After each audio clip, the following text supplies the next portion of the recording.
4, 3, 2, 1... Cuando una mañana de enero de 1986 se lanzó el transbordador espacial Challenger, un ingeniero estaba seguro de que se avecinaba una catástrofe. Había que detener el vuelo. No se podía permitir que lanzasen el Challenger y punto. Era una locura.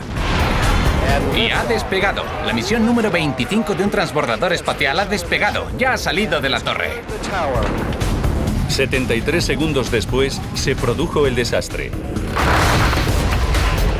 7 astronautas murieron delante de sus familias y de millones de espectadores de televisión. Teníamos el corazón tan destrozado como los fragmentos que caían del cielo. ¿Qué pasó en realidad durante aquel vuelo fatídico? Los desastres no ocurren sin más. Son una cadena de acontecimientos críticos. Desentrañaremos las pistas e iniciaremos la cuenta atrás hacia esos segundos catastróficos finales. Segundos catastróficos. El accidente del Challenger. Estados Unidos, Florida. 28 de enero de 1986. 8:08. 1 hora y media antes del despegue. Miles de personas habían acudido al cabo para contemplar el histórico despegue del transbordador espacial Challenger que enviaría al primer civil al espacio. La profesora de colegio Krista McCulley. Es genial, me encanta. Krista, de 37 años, madre de Scott y Caroline, llevaba 5 años entrenándose para ir al espacio. Durante el proceso se había convertido en una celebridad nacional. La misión número 25 del transbordador no era otro viaje cualquiera en órbita. Estaba diseñada para resucitar el programa entero. Tras 2 décadas de recortes presupuestarios y pérdida de interés público, el transbordador nunca había cumplido su promesa de proporcionar un servicio de autobús regular al espacio. Y poniendo a Krista en órbita, la NASA esperaba restaurar la fe en su millonario proyecto.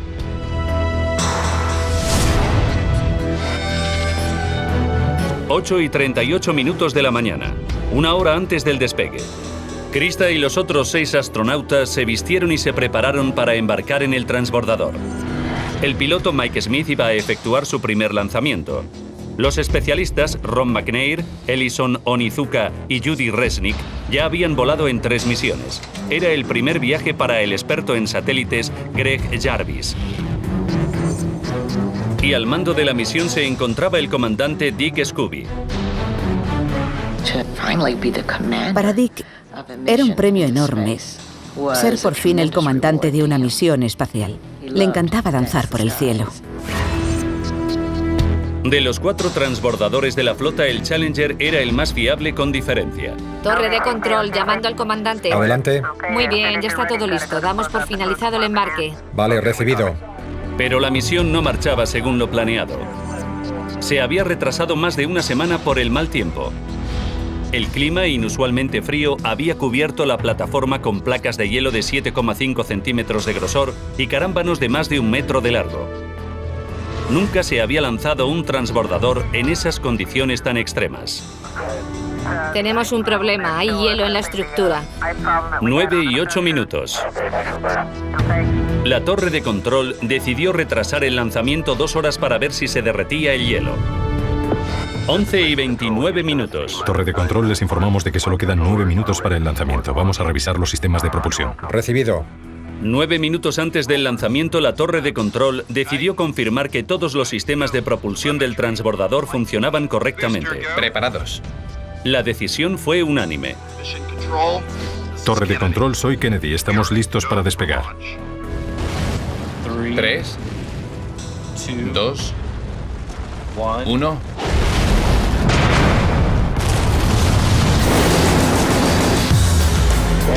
Y ha despegado.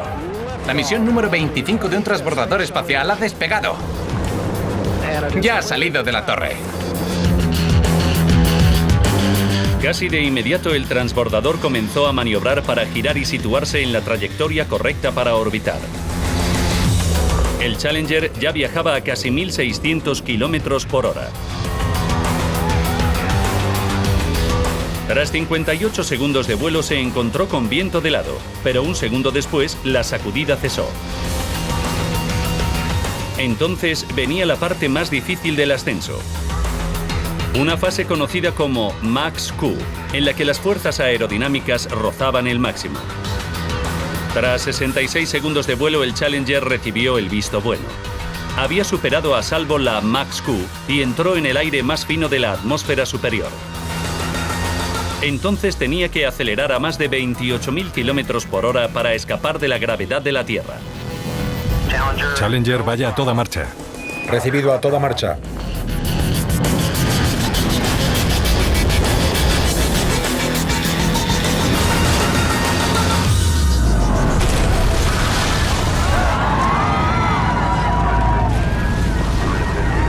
De repente, el Challenger fue engullido por una bola de fuego. En la torre de control se quedaron asombrados. Habían perdido todo contacto con el transbordador. Operadores, observen los datos cuidadosamente. Nadie estaba seguro de lo que había pasado.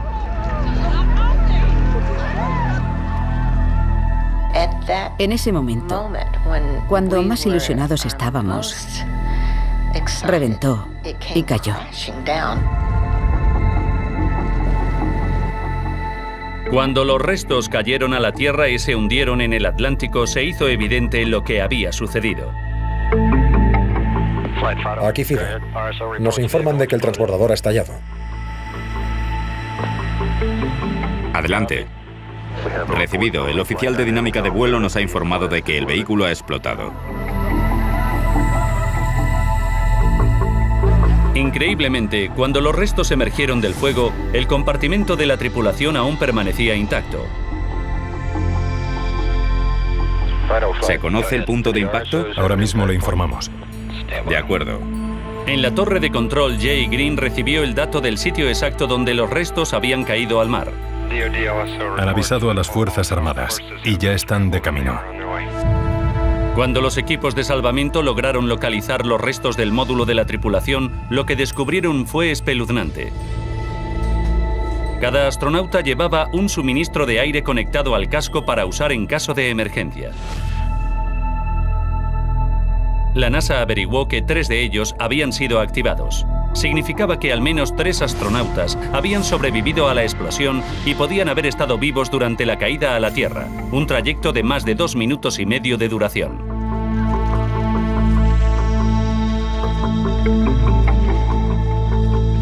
En el funeral, el presidente Reagan rindió homenaje a la valiente tripulación.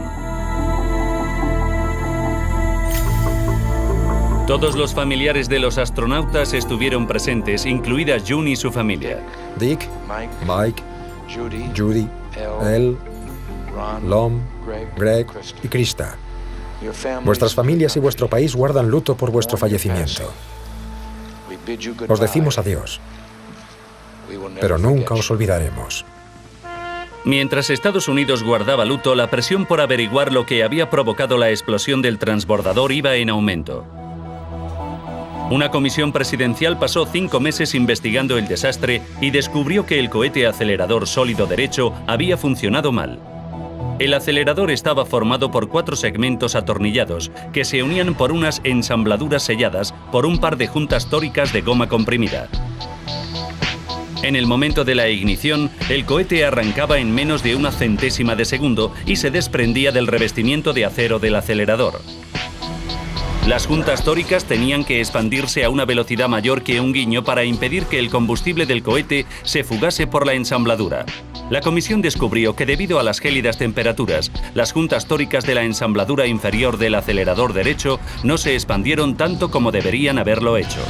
Cuando el transbordador aceleró hacia el cielo y superó la fase Max Q, una llama quemó el anclaje que sujetaba el acelerador al tanque externo. Cuando el anclaje se rompió por completo, la sección inferior entera cedió. El morro del acelerador chocó con la parte superior del tanque, con resultados devastadores.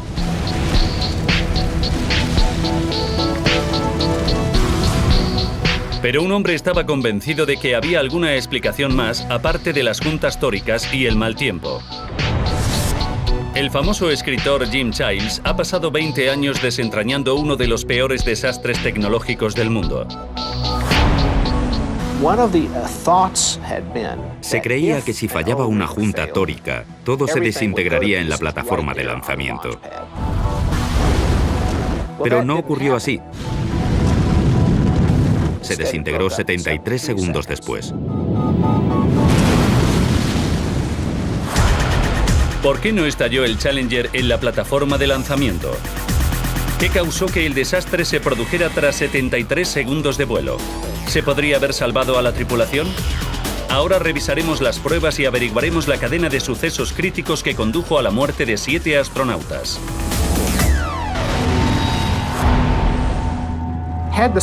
Si las circunstancias hubieran sido un poco distintas, ¿se hubiera podido salvar el transbordador y su tripulación? Es una pregunta que me atormenta.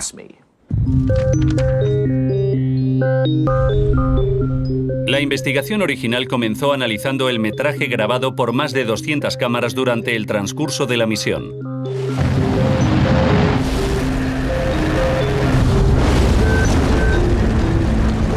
En los primeros 2 segundos, las imágenes revelaban un misterioso humo negro que salía de detrás del acelerador derecho, cerca del tanque externo. Basándose en las posiciones de las cámaras, la comisión calculó que su origen estaba dentro de una sección de 1,3 metros de la superficie del cohete acelerador derecho, 13 metros más arriba. El examen del metraje también indicaba que el humo salía hacia arriba. Esa información vital, junto con el color negro del humo, indicaba que se trataba de la combustión de una junta tórica. Pero Jim Childs no estaba convencido de que esa era toda la verdad. Cuando Childs repasó el informe oficial, se dio cuenta de que no era el único con preguntas sin responder. Me llamo Roger Boisjoly. El ingeniero Roger Boisjoly trabajaba para Thiokol, la empresa que fabricaba los aceleradores de la NASA. Juro decir la verdad. Toda la verdad y nada más. Testificó ante la comisión en 1986, y él también se dio cuenta de que podía deberse a una cadena de sucesos más compleja.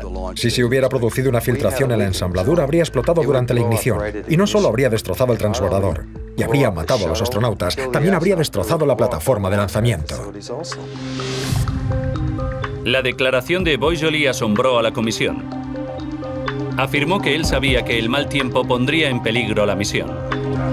Su convicción se basaba en pruebas de un lanzamiento previo. Boisjoly pensaba que el frío dejaba rígidas las juntas tóricas e impedía que se sellaran. Pero cuando Childs leyó el informe, se dio cuenta de que el testimonio de Boisjoly no terminaba allí. Boisjoly había intentado detener el lanzamiento en una teleconferencia 13 horas antes del despegue. En ella intervinieron los 4 principales ejecutivos de Morton Thiokol, varios ejecutivos del Centro Espacial Kennedy de la NASA y desde Tennessee, el director de cohetes aceleradores de la NASA, Lawrence Mulloy. Les preguntaron si les preocupaba efectuar el lanzamiento al día siguiente en plena ola de frío. Cuando lo oí casi me volví loco. Recomiendo que no se efectúe el lanzamiento a temperaturas bajo cero. Cuando Boisjoly les advirtió que era demasiado peligroso seguir adelante con el lanzamiento con temperaturas gélidas, los ejecutivos de Thiokol aconsejaron a la NASA suspenderlo. Pero la NASA consideró que los datos no eran concluyentes. Esto es inaudito. ¿Cómo pueden plantear esa cuestión la noche antes del lanzamiento? Cielo santo, no tiene ningún sentido. En respuesta a Mulloy, los ejecutivos de Thiokol suspendieron la teleconferencia para reconsiderar su posición. Cuando parecía que iban a cambiar de opinión, Boisjoly intentó convencerles por última vez de que abortasen la misión. Esto, caballeros, es un asunto serio. Pero esa vez ignoraron su opinión. Muy bien, señores. Vamos a votar. Voto a favor.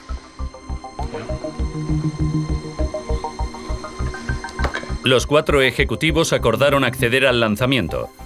Y cuando se lo dijeron a la NASA, Lawrence Mulloy aceptó de inmediato su decisión.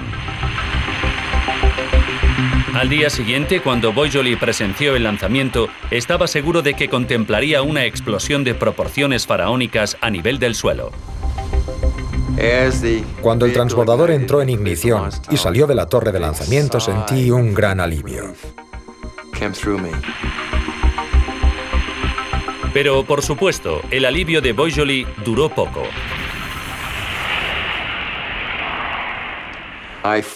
Estuve varias horas luchando por no llorar. Sufrí un tremendo colapso emocional. Como había hecho la comisión antes que él, Childs se centró entonces en el humo negro que salía del cohete acelerador sólido derecho. Por la película sabíamos que el humo se había originado poco después del lanzamiento. Había durado unos 2 segundos y luego había cesado. Algo tuvo que apagarlo, pero no sabemos qué. El humo no salía en una larga fumarola, sino en una serie de 9 bocanadas cortas. ¿Qué causaba esas pulsaciones? 6 segundos antes del despegue, se arrancaron los motores principales. En ese punto, el transbordador entero continuaba anclado al suelo. El enorme impulso empujó el morro del Challenger 1 metro hacia un lado. Cuando recuperó la posición vertical, los tornillos que fijaban el transbordador a la plataforma se soltaron y los aceleradores entraron en ignición simultáneamente. La sacudida produjo una onda expansiva que afectó a toda la nave. Era un fenómeno que los ingenieros de la NASA llamaban el tañido. ¿Fue eso lo que causó que el humo negro saliera en bocanadas? Al comparar la frecuencia de las bocanadas de humo y las vibraciones del cohete acelerador sólido, quedó muy claro que el tañido era el responsable directo de esas ráfagas de humo. Fue un gran paso adelante. Cuando el cohete acelerador sólido se flexionó, debió provocar que la ensambladura se abriese momentáneamente, produciendo las reveladoras bocanadas de humo. Pero si las juntas tóricas estaban rotas, ¿por qué el humo se detuvo súbitamente 2,6 segundos después de despegar? Lo más probable es que algo bloquease el agujero. Es la única explicación posible. Con el acelerador funcionando a una presión y temperatura tan intensas, solo había una cosa que podía bloquear el agujero: el propio combustible del cohete. El combustible de cohete realzado con aluminio dejaba un residuo metálico llamado escoria, que normalmente salía por el tubo de escape junto a los demás gases calientes.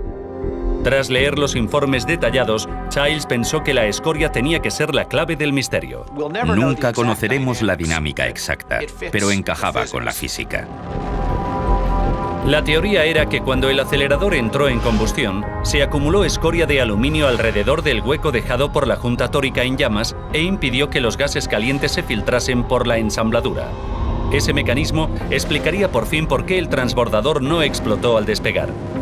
Pero si el acelerador había sobrevivido a las sacudidas más fuertes del lanzamiento, la fase más peligrosa de cualquier misión, ¿por qué se produjo el desastre tras 73 segundos de vuelo? La comisión descubrió 2 pistas importantes. Tras 58,8 segundos de vuelo, una cámara grabó una llama que apareció a un lado del acelerador derecho. Momentos después se produjo una lectura inesperada en los datos de vuelo del Challenger. Tras 60,12 segundos de vuelo, la presión del acelerador comenzó a caer súbitamente. Una pérdida de presión solo podía significar una cosa: el agujero había reaparecido y el combustible se estaba derramando a gran velocidad. Childs tenía que averiguar la razón por la que se había reabierto el agujero. La telemetría que monitorizaba la dirección de la nave proporcionó una pista intrigante. La telemetría indicaba que el transbordador resultó golpeado violentamente hacia un lado tras 58 segundos de vuelo. Jim Childs revisó la imagen de la estela de humo del Challenger y se fijó en que a unos 10 kilómetros de altura el humo cobraba forma de pata de perro. Ese zigzag podría ser la prueba de una capa de aire estrecha y de movimiento veloz, una corriente de chorro que avanzaba rápidamente hacia el este. Y por fin llegó la última pieza del rompecabezas. El informe mencionaba que justo 30 minutos antes del despegue, un avión comercial había sobrevolado la base de lanzamiento. Y cuando lo hacía, el Boeing 757 se encontró con un viento de frente de más de 300 kilómetros por hora. Era una revelación abrumadora. Parecía que el Challenger había atravesado la misma capa de aire al ascender al espacio. Y cuando penetró en esa corriente de chorro, chocó lateralmente con una fuerza equivalente a la del huracán Katrina. Ahora recapitularemos los sucesos de aquel malogrado vuelo y nos basaremos en las pruebas descubiertas durante la exhaustiva investigación para revelar lo que causó exactamente el desastre del transbordador Challenger, 73 segundos después del despegue. 4, 3... 73 segundos antes del desastre, los cohetes aceleradores sólidos entraron en ignición. Dentro del acelerador derecho, las juntas tóricas se habían endurecido por las gélidas temperaturas y fueron incapaces de mantener las ensambladuras inferiores selladas adecuadamente. ¡Despegue! ¡Despegue! Empezaron a quemarse. Cuando se fugaron los gases calientes, pequeños trozos de escoria de aluminio del combustible del cohete se acumularon y bloquearon el agujero, impidiendo la catástrofe en la plataforma de lanzamiento.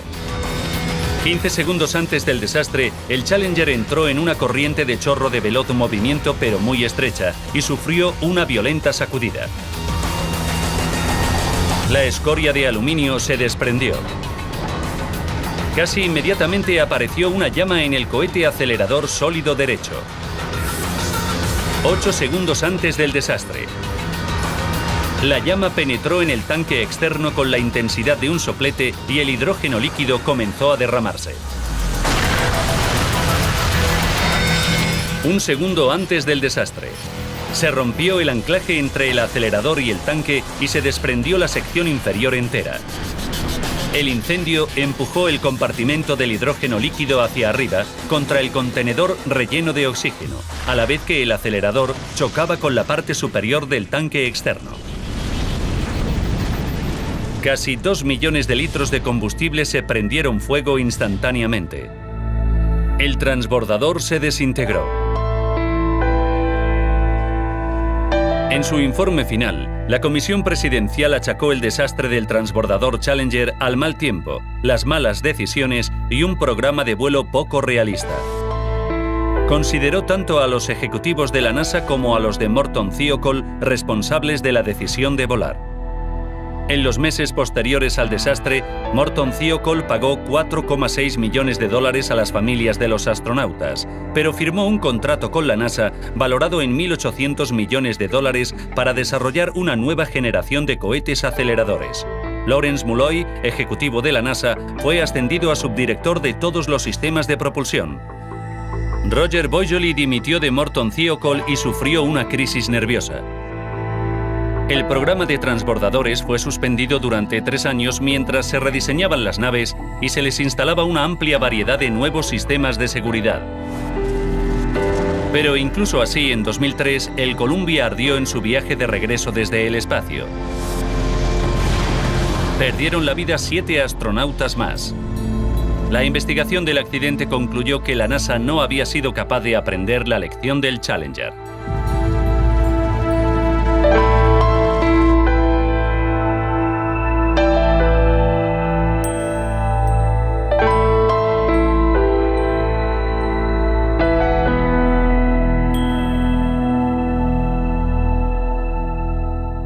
Despegar.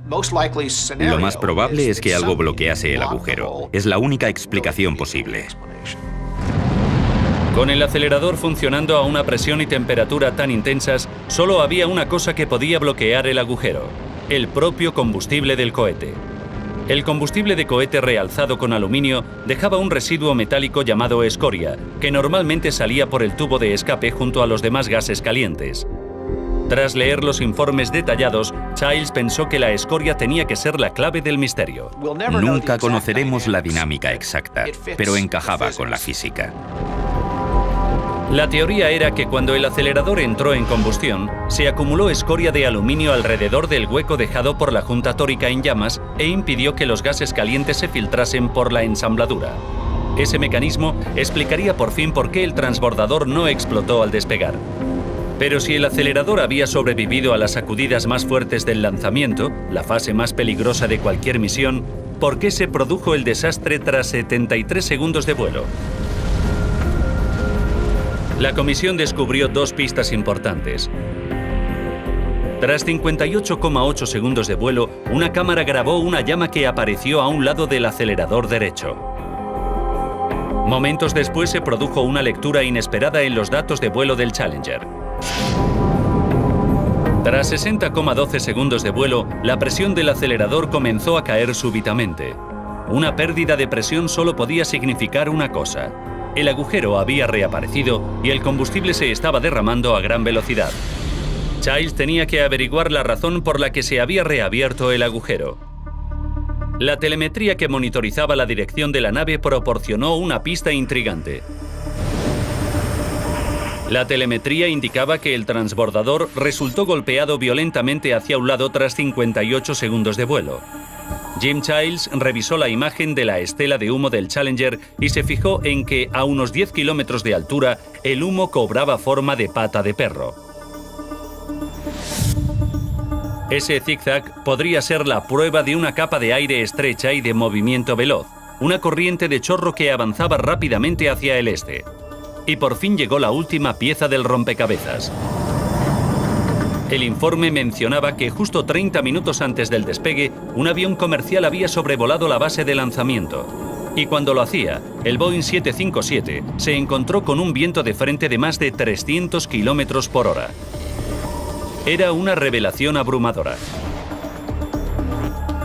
Parecía que el Challenger había atravesado la misma capa de aire al ascender al espacio. Y cuando penetró en esa corriente de chorro, chocó lateralmente con una fuerza equivalente a la del huracán Katrina. Ahora recapitularemos los sucesos de aquel malogrado vuelo y nos basaremos en las pruebas descubiertas durante la exhaustiva investigación para revelar lo que causó exactamente el desastre del transbordador Challenger, 73 segundos después del despegue. 4, 3... 73 segundos antes del desastre. Los cohetes aceleradores sólidos entraron en ignición. Dentro del acelerador derecho, las juntas tóricas se habían endurecido por las gélidas temperaturas y fueron incapaces de mantener las ensambladuras inferiores selladas adecuadamente. ¡Despegue! ¡Despegue! Empezaron a quemarse. Cuando se fugaron los gases calientes, pequeños trozos de escoria de aluminio del combustible del cohete se acumularon y bloquearon el agujero, impidiendo la catástrofe en la plataforma de lanzamiento. 15 segundos antes del desastre, el Challenger entró en una corriente de chorro de veloz movimiento pero muy estrecha y sufrió una violenta sacudida. La escoria de aluminio se desprendió. Casi inmediatamente apareció una llama en el cohete. Guardaba luto, la presión por averiguar lo que había provocado la explosión del transbordador iba en aumento. Una comisión presidencial pasó 5 meses investigando el desastre y descubrió que el cohete acelerador sólido derecho había funcionado mal. El acelerador estaba formado por 4 segmentos atornillados que se unían por unas ensambladuras selladas por un par de juntas tóricas de goma comprimida. En el momento de la ignición, el cohete arrancaba en menos de una centésima de segundo y se desprendía del revestimiento de acero del acelerador. Las juntas tóricas tenían que expandirse a una velocidad mayor que un guiño para impedir que el combustible del cohete se fugase por la ensambladura. La comisión descubrió que debido a las gélidas temperaturas, las juntas tóricas de la ensambladura inferior del acelerador derecho no se expandieron tanto como deberían haberlo hecho. Cuando el transbordador aceleró hacia el cielo y superó la fase Max Q, una llama quemó el anclaje que sujetaba el acelerador al tanque externo. Cuando el anclaje se rompió por completo, la sección inferior entera cedió. El morro del acelerador chocó con la parte superior del tanque, con resultados devastadores.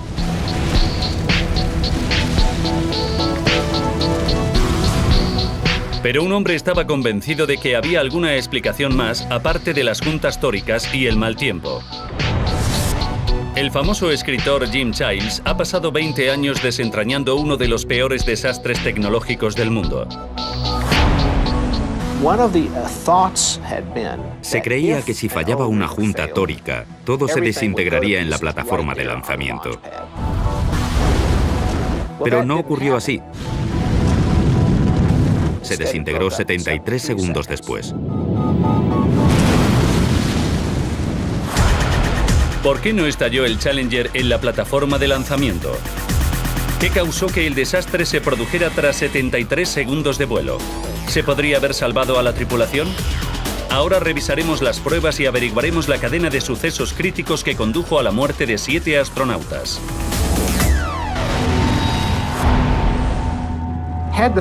Si las circunstancias hubieran sido un poco distintas, ¿se hubiera podido salvar el transbordador y su tripulación? Es una pregunta que me atormenta.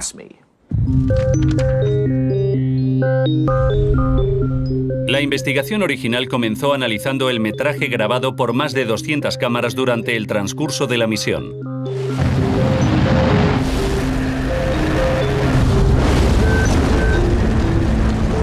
En los primeros 2 segundos, las imágenes revelaban un misterioso humo negro que salía de detrás del acelerador derecho, cerca del tanque externo. Basándose en las posiciones de las cámaras, la comisión calculó que su origen estaba dentro de una sección de 1,3 metros de la superficie del cohete acelerador derecho, 13 metros más arriba. El examen del metraje también indicaba que el humo salía hacia arriba. Esa información vital, junto con el color negro del humo, indicaba que se trataba de la combustión de una junta tórica. Pero Jim Childs no estaba convencido de que esa era toda la verdad. Cuando Childs repasó el informe oficial, se dio cuenta de que no era el único con preguntas sin responder. Me llamo Roger Boisjoly. El ingeniero Roger Boisjoly trabajaba para Thiokol, la empresa que fabricaba los aceleradores de la NASA. Juro decir la verdad. Toda la verdad y nada más. Testificó ante la comisión en 1986, y él también se dio cuenta de que podía deberse a una cadena de sucesos más compleja. Si se hubiera producido una filtración en la ensambladura, habría explotado durante la ignición. Y no solo habría destrozado el transbordador, y habría matado a los astronautas, también habría destrozado la plataforma de lanzamiento. La declaración de Boisjoly asombró a la comisión. Afirmó que él sabía que el mal tiempo pondría en peligro la misión. Su convicción se basaba en pruebas de un lanzamiento previo. Boisjoly... Torre de control, soy Kennedy. Estamos listos para despegar. 3, 2, 1...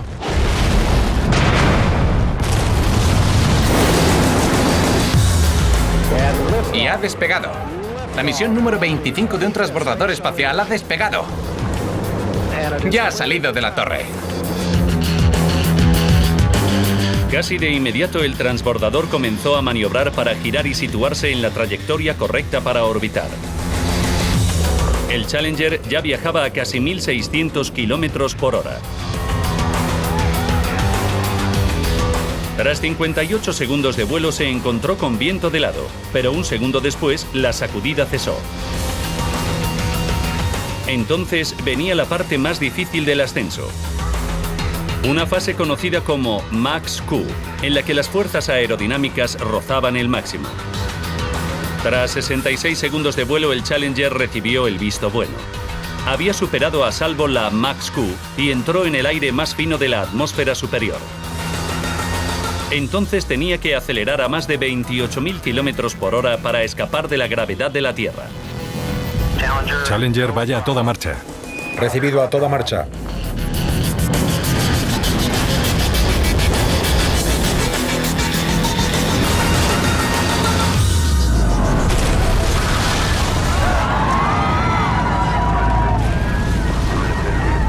De repente, el Challenger fue engullido por una bola de fuego.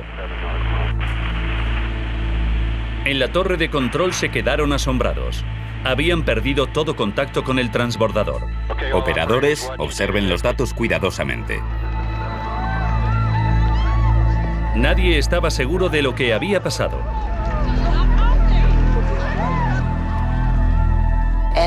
En ese momento, cuando más ilusionados estábamos, reventó y cayó. Cuando los restos cayeron a la Tierra y se hundieron en el Atlántico, se hizo evidente lo que había sucedido. Aquí FIDE. Nos informan de que el transbordador ha estallado. Adelante. Recibido. El oficial de dinámica de vuelo nos ha informado de que el vehículo ha explotado. Increíblemente, cuando los restos emergieron del fuego, el compartimento de la tripulación aún permanecía intacto. ¿Se conoce el punto de impacto? Ahora mismo lo informamos. De acuerdo. En la torre de control, Jay Green recibió el dato del sitio exacto donde los restos habían caído al mar. Han avisado a las Fuerzas Armadas y ya están de camino. Cuando los equipos de salvamento lograron localizar los restos del módulo de la tripulación, lo que descubrieron fue espeluznante. Cada astronauta llevaba un suministro de aire conectado al casco para usar en caso de emergencia. La NASA averiguó que 3 de ellos habían sido activados. Significaba que al menos 3 astronautas habían sobrevivido a la explosión y podían haber estado vivos durante la caída a la Tierra, un trayecto de más de 2 minutos y medio de duración.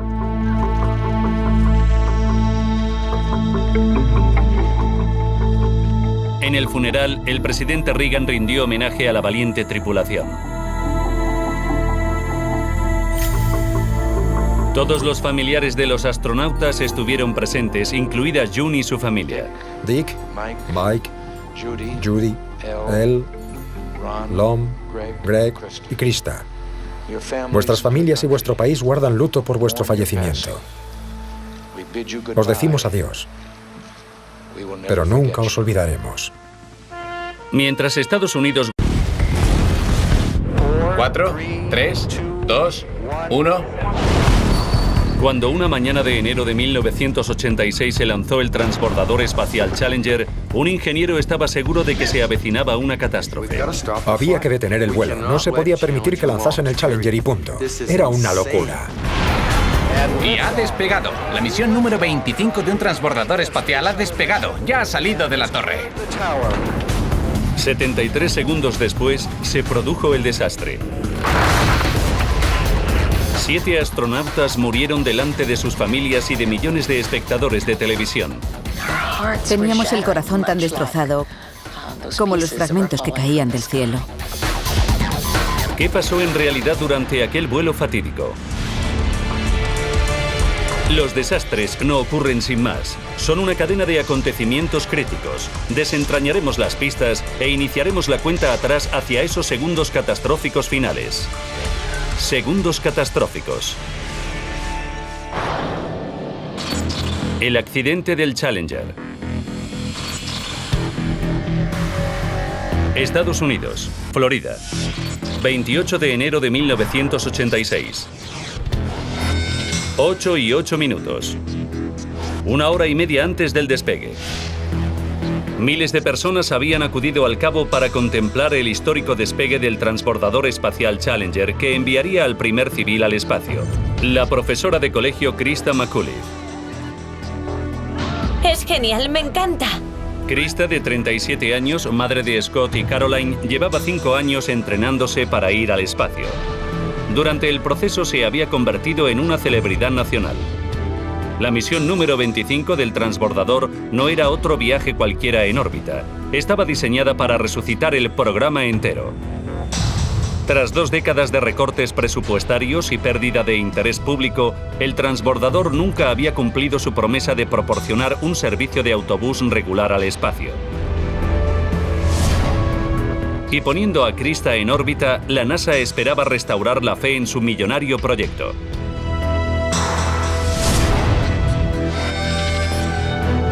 8:38 de la mañana, 1 hora antes del despegue. Krista y los otros 6 astronautas se vistieron y se prepararon para embarcar en el transbordador. El piloto Mike Smith iba a efectuar su primer lanzamiento. Los especialistas Ron McNair, Ellison Onizuka y Judy Resnick ya habían volado en 3 misiones. Era el primer viaje para el experto en satélites Greg Jarvis. Y al mando de la misión se encontraba el comandante Dick Scooby. Para Dick era un premio enorme ser por fin el comandante de una misión espacial. Le encantaba danzar por el cielo. De los 4 transbordadores de la flota, el Challenger era el más fiable con diferencia. Torre de control, llamando al comandante. Adelante. Muy bien, ya está todo listo. Damos por finalizado el embarque. Vale, recibido. Pero la misión no marchaba según lo planeado. Se había retrasado más de una semana por el mal tiempo. El clima, inusualmente frío, había cubierto la plataforma con placas de hielo de 7,5 centímetros de grosor y carámbanos de más de 1 metro de largo. Nunca se había lanzado un transbordador en esas condiciones tan extremas. Tenemos un problema, hay hielo en la estructura. 9 y 8 minutos. La torre de control decidió retrasar el lanzamiento 2 horas para ver si se derretía el hielo. 11 y 29 minutos. Torre de control, les informamos de que solo quedan 9 minutos para el lanzamiento. Vamos a revisar los sistemas de propulsión. Recibido. 9 minutos antes del lanzamiento, la torre de control decidió confirmar que todos los sistemas de propulsión del transbordador funcionaban correctamente. Preparados. La decisión fue unánime. Lee pensaba que el frío dejaba rígidas las juntas tóricas e impedía que se sellaran. Pero cuando Childs leyó el informe, se dio cuenta de que el testimonio de Boisjoli no terminaba allí. Boisjoli había intentado detener el lanzamiento en una teleconferencia 13 horas antes del despegue. En ella intervinieron los 4 principales ejecutivos de Morton Thiokol, varios ejecutivos del Centro Espacial Kennedy de la NASA y desde Tennessee, el director de cohetes aceleradores de la NASA, Lawrence Mulloy. Les preguntaron si les preocupaba efectuar el lanzamiento al día siguiente en plena ola de frío. Cuando lo oí, casi me volví loco. Recomiendo que no se efectúe el lanzamiento a temperaturas bajo cero. Cuando Boisjoli les advirtió que era demasiado peligroso seguir adelante con el lanzamiento con temperaturas gélidas, los ejecutivos de Thiokol aconsejaron a la NASA suspenderlo. Pero la NASA consideró que los datos no eran concluyentes. Esto es inaudito. ¿Cómo pueden plantear esa cuestión la noche antes del lanzamiento? Cielo santo, no tiene ningún sentido. En respuesta a Mulloy, los ejecutivos de Thiokol suspendieron la teleconferencia para reconsiderar su posición. Cuando parecía que iban a cambiar de opinión, Boisjoli intentó convencerles por última vez de que abortasen la misión. Esto, caballeros, es un asunto serio. Pero esa vez ignoraron su opinión. Muy bien, señores. Vamos a votar. Voto a favor.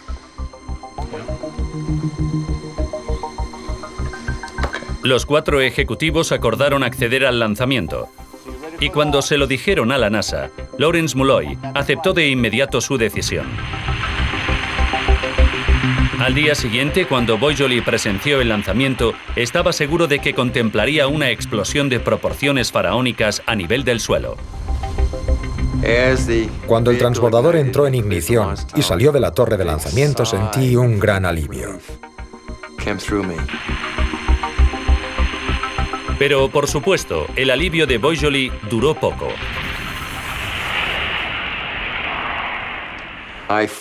Estuve varias horas luchando por no llorar.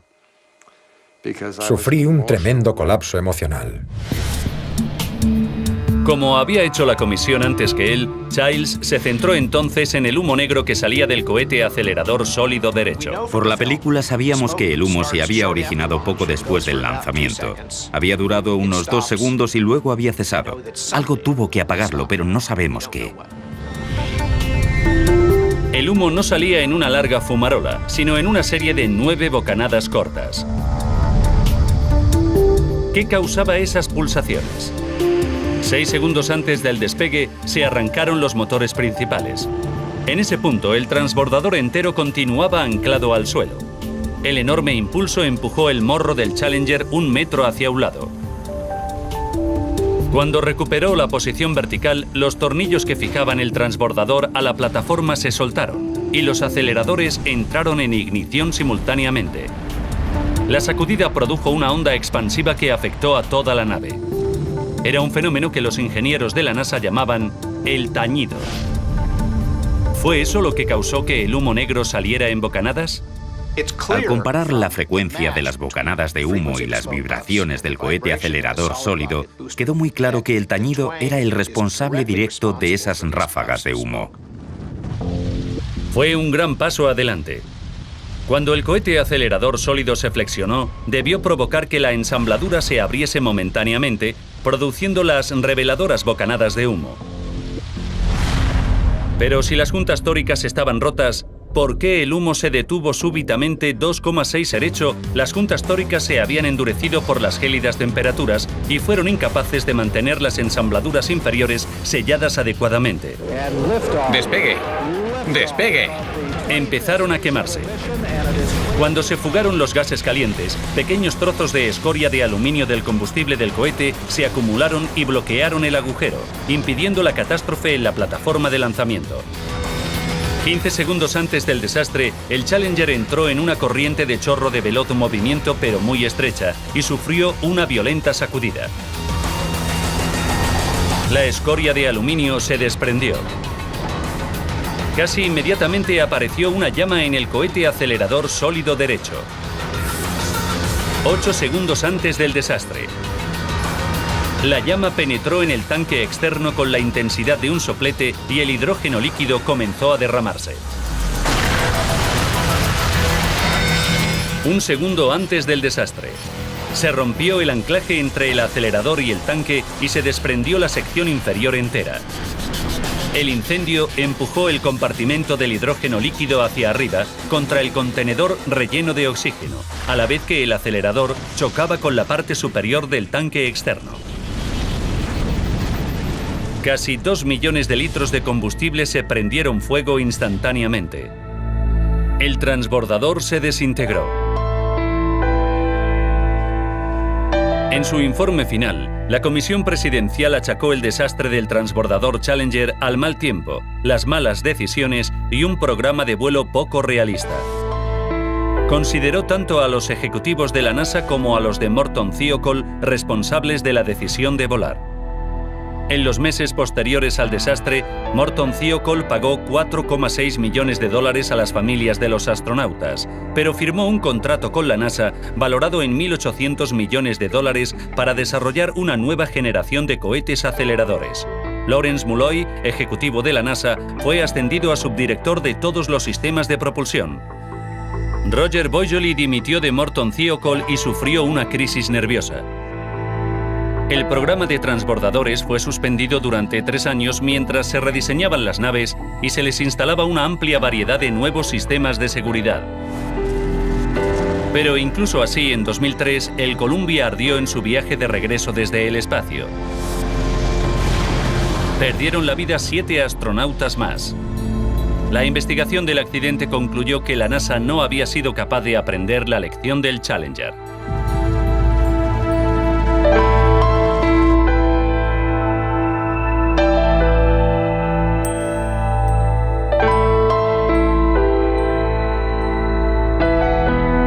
Datos de vuelo del Challenger. Tras 60,12 segundos de vuelo, la presión del acelerador comenzó a caer súbitamente. Una pérdida de presión solo podía significar una cosa: el agujero había reaparecido y el combustible se estaba derramando a gran velocidad. Childs tenía que averiguar la razón por la que se había reabierto el agujero. La telemetría que monitorizaba la dirección de la nave proporcionó una pista intrigante. La telemetría indicaba que el transbordador resultó golpeado violentamente hacia un lado tras 58 segundos de vuelo. Jim Childs revisó la imagen de la estela de humo del Challenger y se fijó en que a unos 10 kilómetros de altura el humo cobraba forma de pata de perro. Ese zigzag podría ser la prueba de una capa de aire estrecha y de movimiento veloz, una corriente de chorro que avanzaba rápidamente hacia el este. Y por fin llegó la última pieza del rompecabezas. El informe mencionaba que justo 30 minutos antes del despegue, un avión comercial había sobrevolado la base de lanzamiento. Y cuando lo hacía, el Boeing 757 se encontró con un viento de frente de más de 300 kilómetros por hora. Era una revelación abrumadora. Parecía que el Challenger había atravesado la misma capa de aire al ascender al espacio. Y cuando penetró en esa corriente de chorro, chocó lateralmente con una fuerza equivalente a la del huracán Katrina. Ahora recapitularemos los sucesos de aquel malogrado vuelo y nos basaremos en las pruebas descubiertas durante la exhaustiva investigación para revelar lo que causó exactamente el desastre del transbordador Challenger, 73 segundos después del despegue. 4, 3. 73 segundos antes del desastre, los cohetes aceleradores sólidos entraron en ignición. Dentro del acelerador derecho, las juntas tóricas se habían endurecido por las gélidas temperaturas y fueron incapaces de mantener las ensambladuras inferiores selladas adecuadamente. Despegue. Despegue. Empezaron a quemarse. Cuando se fugaron los gases calientes, pequeños trozos de escoria de aluminio del combustible del cohete se acumularon y bloquearon el agujero, impidiendo la catástrofe en la plataforma de lanzamiento. 15 segundos antes del desastre, el Challenger entró en una corriente de chorro de veloz movimiento pero muy estrecha y sufrió una violenta sacudida. La escoria de aluminio se desprendió. Casi inmediatamente apareció una llama en el cohete acelerador sólido derecho. 8 segundos antes del desastre. La llama penetró en el tanque externo con la intensidad de un soplete y el hidrógeno líquido con 86, y él también se dio cuenta de que podía deberse a una cadena de sucesos más compleja. Si se hubiera producido una filtración en la ensambladura, habría explotado durante la ignición, y no solo habría destrozado el transbordador, y habría matado a los astronautas, también habría destrozado la plataforma de lanzamiento. La declaración de Boisjoly asombró a la comisión. Afirmó que él sabía que el mal tiempo pondría en peligro la misión. Su convicción se basaba en pruebas de un lanzamiento previo. Boisjoly pensaba que el frío dejaba rígidas las juntas tóricas e impedía que se sellaran. Pero cuando Childs leyó el informe, se dio cuenta de que el testimonio de Boisjoly no terminaba allí. Boisjoly había intentado detener el lanzamiento en una teleconferencia 13 horas antes del despegue. En ella intervinieron los 4 principales ejecutivos de Morton Thiokol, varios ejecutivos del Centro Espacial Kennedy de la NASA y desde Tennessee, el director de cohetes aceleradores de la NASA, Lawrence Mulloy. Les preguntaron si les preocupaba efectuar el lanzamiento al día siguiente en plena ola de frío. Cuando lo oí casi me volví loco. Recomiendo que no se efectúe el lanzamiento a temperaturas bajo cero. Cuando Boisjoly les advirtió que era demasiado peligroso seguir adelante con el lanzamiento con temperaturas gélidas, los ejecutivos de Thiokol aconsejaron a la NASA suspenderlo. Pero la NASA consideró que los datos no eran concluyentes. Esto es inaudito. ¿Cómo pueden plantear esa cuestión la noche antes del lanzamiento? Cielo santo, no tiene ningún sentido. En respuesta a Mulloy, los ejecutivos de Thiokol suspendieron la teleconferencia para reconsiderar su posición.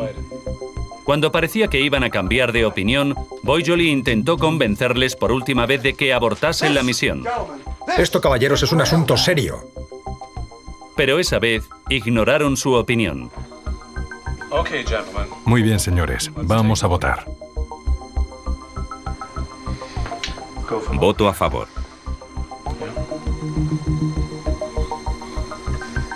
Los 4 ejecutivos acordaron acceder al lanzamiento. Y cuando se lo dijeron a la NASA, Lawrence Mulloy aceptó de inmediato su decisión.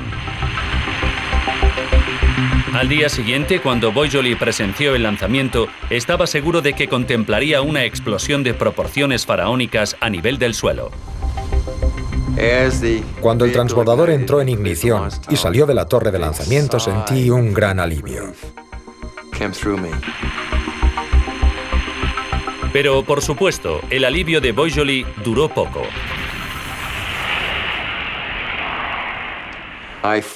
Estuve varias horas luchando por no llorar.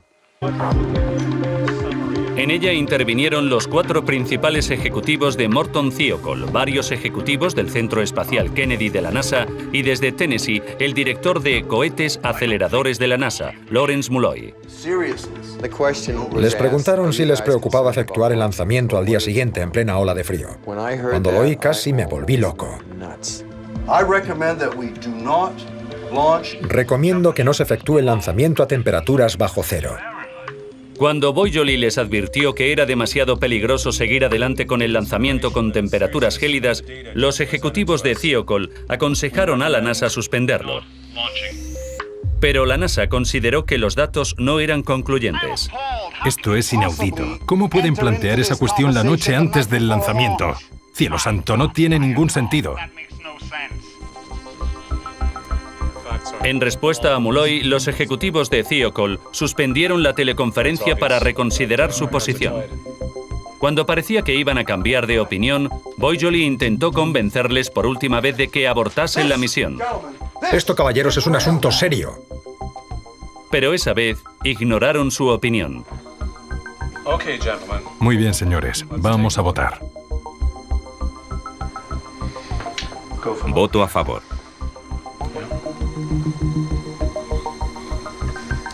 Los 4 ejecutivos acordaron acceder al lanzamiento. Y cuando se lo dijeron a la NASA, Lawrence Mulloy aceptó de inmediato su decisión. Al día siguiente, cuando Boisjoly presenció el lanzamiento, estaba seguro de que contemplaría una explosión de proporciones faraónicas a nivel del suelo. Cuando el transbordador entró en ignición y salió de la torre de lanzamiento, sentí un gran alivio. Pero, por supuesto, el alivio de Boisjoly duró poco.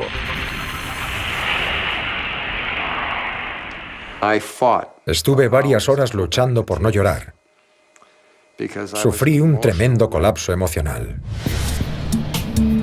Como había hecho la comisión antes que él, Childs se centró entonces en el humo negro que salía del cohete acelerador sólido derecho. Por la película sabíamos que el humo se había originado poco después del lanzamiento. Había durado unos 2 segundos y luego había cesado. Algo tuvo que apagarlo, pero no sabemos qué. El humo no salía en una larga fumarola, sino en una serie de 9 bocanadas cortas. ¿Qué causaba esas pulsaciones? 6 segundos antes del despegue, se arrancaron los motores principales. En ese punto, el transbordador entero continuaba anclado al suelo. El enorme impulso empujó el morro del Challenger 1 metro hacia un lado. Si hubiera podido salvar el transbordador y su tripulación, es una pregunta que me atormenta.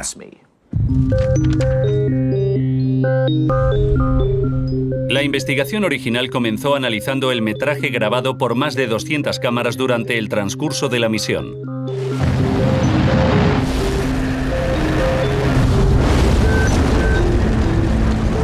En los primeros 2 segundos, las imágenes revelaban un misterioso humo negro que salía de detrás del acelerador derecho, cerca del tanque externo.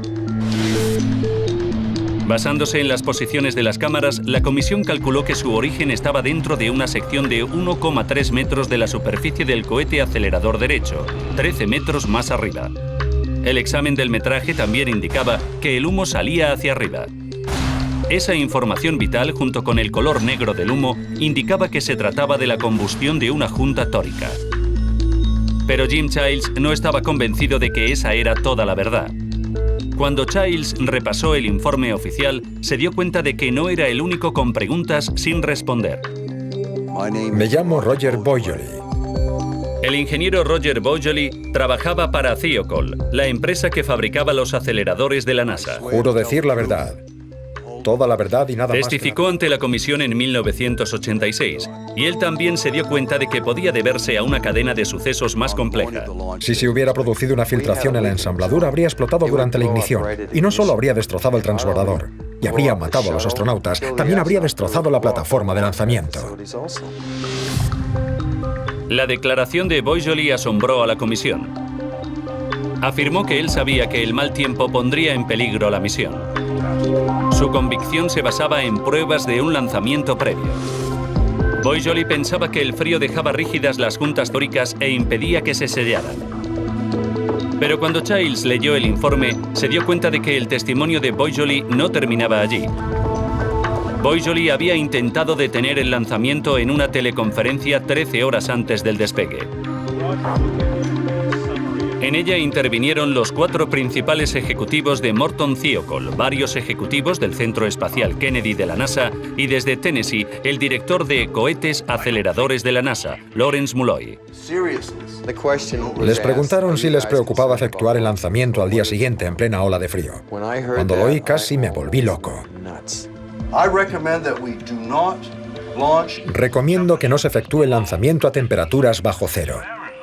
Cuando Boisjoly les advirtió que era demasiado peligroso seguir adelante con el lanzamiento con temperaturas gélidas, los ejecutivos de Thiokol aconsejaron a la NASA suspenderlo. Pero la NASA consideró que los datos no eran concluyentes. Un transbordador en esas condiciones tan extremas. Tenemos un problema, hay hielo en la estructura. 9 y 8 minutos. La torre de control decidió retrasar el lanzamiento 2 horas para ver si se derretía el hielo. 11 y 29 minutos. Torre de control, les informamos de que solo quedan 9 minutos para el lanzamiento. Vamos a revisar los sistemas de propulsión. Recibido. 9 minutos antes del lanzamiento, la torre de control decidió confirmar que todos los sistemas de propulsión del transbordador funcionaban correctamente. Preparados. La decisión fue unánime. Lee pensaba que el frío dejaba rígidas las juntas tóricas e impedía que se sellaran. Pero cuando Childs leyó el informe, se dio cuenta de que el testimonio de Boisjoly no terminaba allí. Boisjoly había intentado detener el lanzamiento en una teleconferencia 13 horas antes del despegue. En ella intervinieron los 4 principales ejecutivos de Morton Thiokol, varios ejecutivos del Centro Espacial Kennedy de la NASA y desde Tennessee, el director de cohetes aceleradores de la NASA, Lawrence Mulloy. Les preguntaron si les preocupaba efectuar el lanzamiento al día siguiente en plena ola de frío. Cuando lo oí casi me volví loco. Recomiendo que no se efectúe el lanzamiento a temperaturas bajo cero. Cuando Boisjoly les advirtió que era demasiado peligroso seguir adelante con el lanzamiento con temperaturas gélidas, los ejecutivos de Thiokol aconsejaron a la NASA suspenderlo. Pero la NASA consideró que los datos no eran concluyentes. Esto es inaudito. ¿Cómo pueden plantear esa cuestión la noche antes del lanzamiento? Cielo santo, no tiene ningún sentido. En respuesta a Mulloy, los ejecutivos de Thiokol suspendieron la teleconferencia para reconsiderar su posición.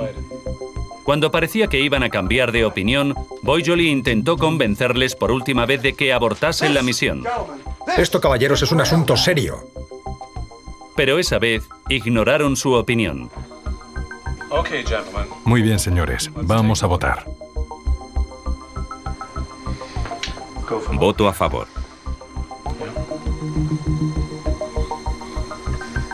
Los 4 ejecutivos acordaron acceder al lanzamiento. Y cuando se lo dijeron a la NASA, Lawrence Mulloy aceptó de inmediato su decisión. Al día siguiente, cuando Boisjoly presenció el lanzamiento, estaba seguro de que contemplaría una explosión de proporciones faraónicas a nivel del suelo. Cuando el transbordador entró en ignición y salió de la torre de lanzamiento, sentí un gran alivio. Pero, por supuesto, el alivio de Boisjoly duró poco. Había atravesado la misma capa de aire al ascender al espacio.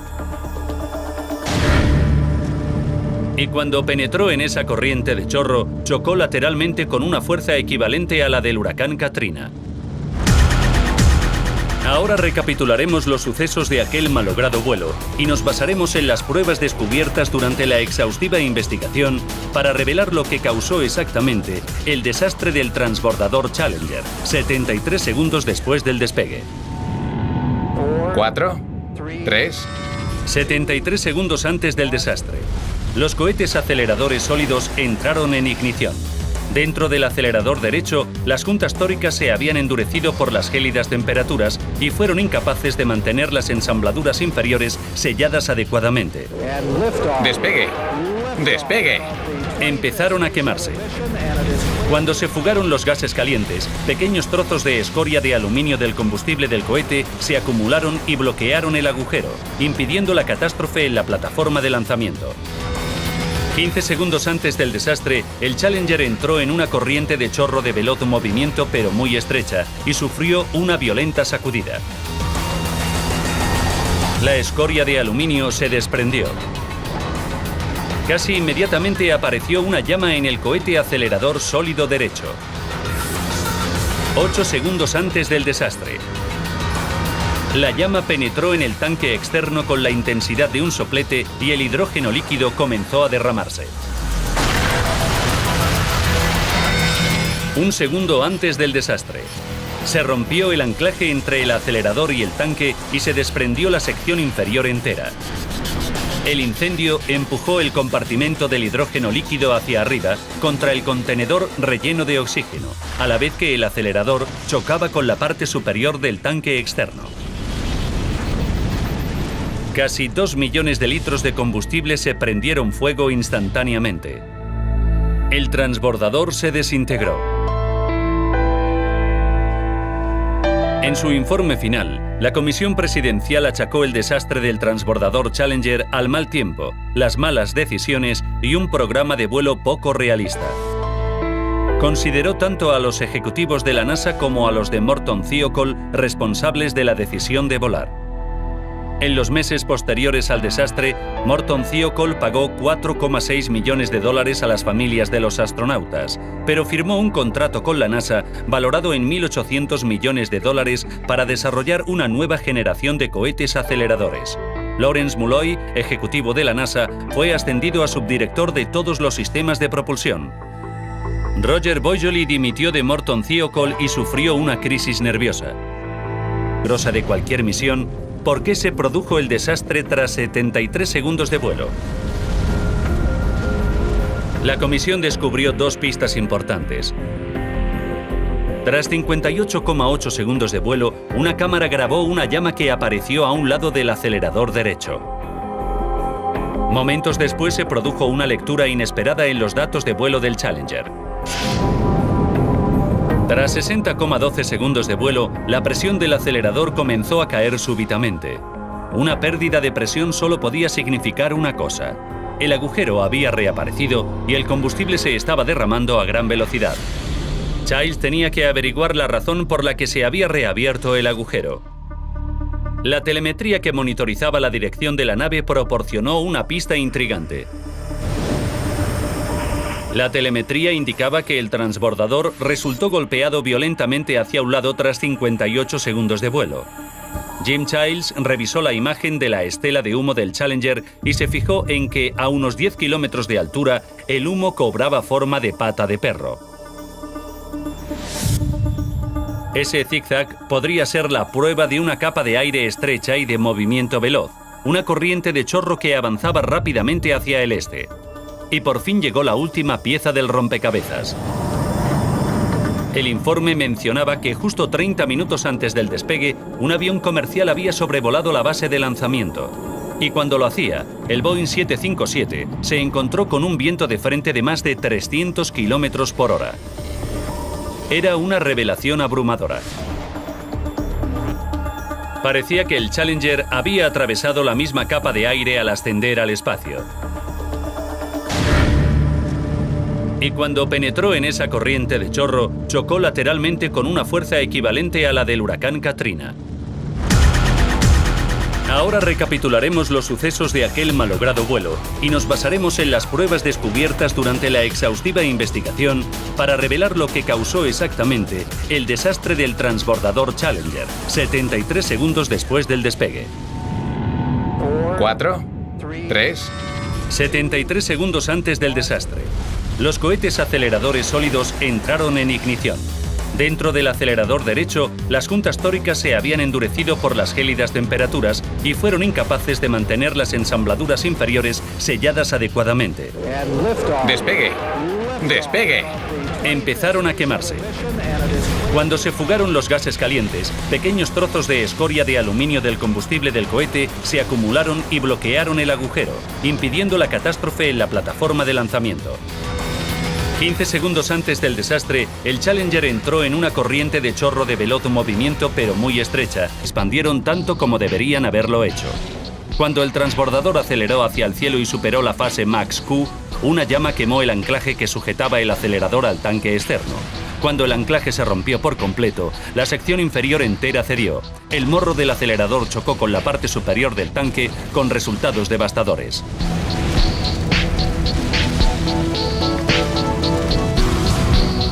Pero un hombre estaba convencido de que había alguna explicación más aparte de las juntas tóricas y el mal tiempo.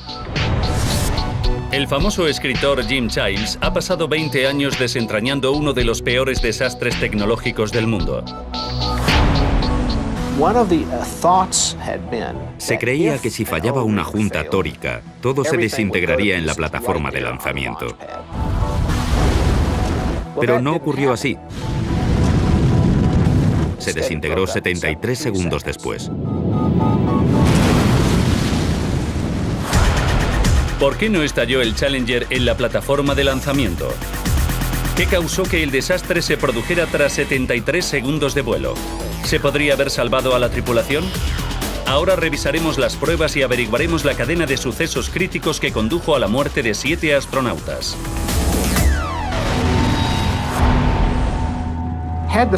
Si las circunstancias hubieran sido un poco distintas, ¿se hubiera podido salvar el transbordador y su tripulación? Es una pregunta que me atormenta.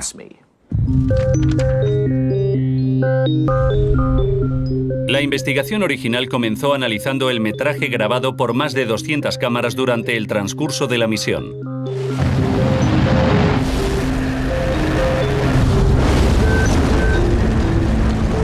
En los primeros 2 segundos, las imágenes revelaban un misterioso humo negro que salía de detrás del acelerador derecho, cerca del tanque externo. Basándose en las posiciones de las cámaras, la comisión calculó que su origen estaba dentro de una sección de 1,3 metros de la superficie del cohete acelerador derecho, 13 metros más arriba. El examen del metraje también indicaba que el humo salía hacia arriba. Esa información vital, junto con el color negro del humo, indicaba que se trataba de la combustión de una junta tórica. Pero Jim Childs no estaba convencido de que esa era toda la verdad. Cuando Childs repasó el informe oficial, se dio cuenta de que no era el único con preguntas sin responder. Me llamo Roger Boisjoly. El ingeniero Roger Boisjoly trabajaba para Thiokol, la empresa que fabricaba los aceleradores de la NASA. Juro decir la verdad. Toda la verdad y nada más. Testificó ante la comisión en 1986, y él también se dio cuenta de que podía deberse a una cadena de sucesos más compleja. Si se hubiera producido una filtración en 3 de ellos habían sido activados. Significaba que al menos 3 astronautas habían sobrevivido a la explosión y podían haber estado vivos durante la caída a la Tierra, un trayecto de más de 2 minutos y medio de duración.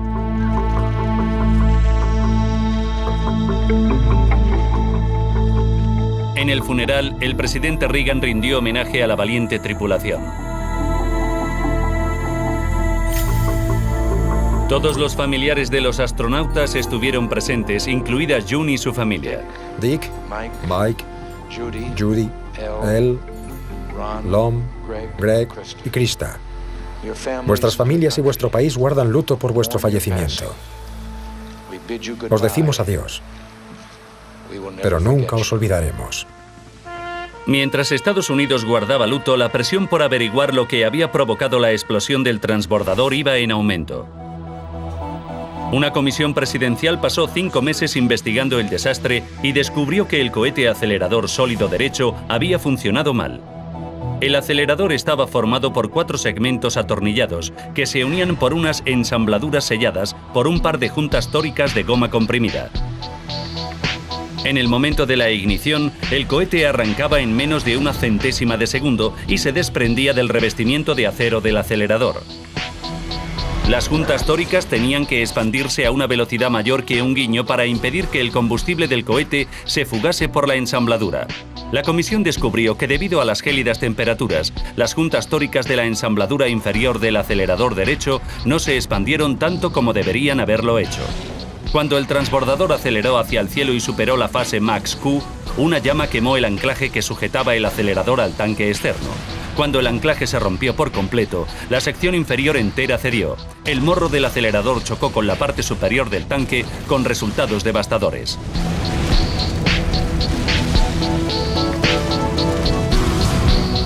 Pero un hombre estaba convencido de que había alguna explicación más aparte de las juntas tóricas y el mal tiempo. El famoso escritor Jim Childs ha pasado 20 años desentrañando uno de los peores desastres tecnológicos del mundo. Se creía que si fallaba una junta tórica, todo se desintegraría en la plataforma de lanzamiento. Pero no ocurrió así. Se desintegró 73 segundos después.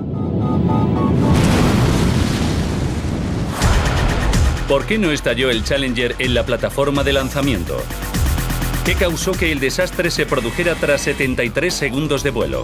¿Se podría haber salvado a la tripulación? Ahora revisaremos las pruebas y averiguaremos la cadena de sucesos críticos que condujo a la muerte de 7 astronautas.